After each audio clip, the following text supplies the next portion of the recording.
ఒక్కసారి కాకరకాయ ఫ్రై ఈ ప్రాసెస్లో చేసి చూడండి. ఇష్టం లేనోళ్ళు కూడా లొట్టలేసుకొని తింటారు, నాది గ్యారంటీ. ఈ ఫ్రైకి పెద్దగా టైం పట్టదు, 15 మినిట్స్లో ఈజీగా చేసుకోగలరనమాట. సో రెసిపీలోకి వెళ్ళిపోదాం.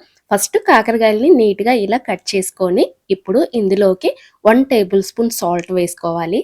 నెక్స్ట్ ఒక గ్లాసు మజ్జిగ పోసుకొని ఒక అరగంట బాగా నానబెట్టాలన్నమాట. ఈ అరగంటలో ఏంటంటే మజ్జిగ అనేవి చేదుని అబ్జర్వ్ చేసేస్తాయి, తినేటప్పుడు చేదనేవి అస్సలు రావన్నమాట.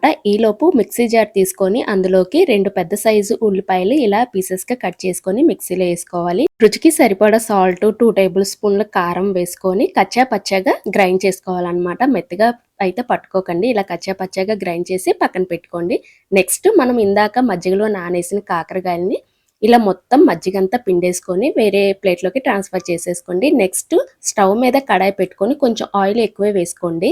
ఆయిల్ బాగా హీట్ అయిన తర్వాత కాకరకాయ ముక్కల్ని వేసుకోవడమే. దీంట్లోకి ఎలాంటి పోపు అవసరం లేదనమాట. కాకరకాయలు బాగా మగ్గిన తర్వాత కొంచెం జీలకర్ర, కరివేపాకు యాడ్ చేసుకొని ఒక 2 మినిట్స్ మంచిగా ఫ్రై చేసుకోవాలి. మంచిగా ఫ్రై అయిన తర్వాత ఉల్లిగడ్డ కారం వేసుకొని ఇలా ఎర్రగా కలర్ చేంజ్ అయ్యే వరకు మంచిగా ఒక 10 మినిట్స్ మగ్గించుకుంటే సరిపోయి. ఒకసారి ఈ ప్రాసెస్ లో చేసి చూడండి, చేదు అనేది అస్సలు రాదు. మా ఇంట్లో కాకరకాయ ఎప్పుడు చేసినా ఈ ప్రాసెస్ లోనే చేస్తారు, అమ్మైనా నేనైనా ఎవరమైనా సరే. ఈ ప్రాసెస్ అంతా దగ్గరుండి హై ఫ్లేమ్ లో చేసుకోవాలి, అప్పుడే టేస్ట్ అనేది చాలా బాగుండిద్ది.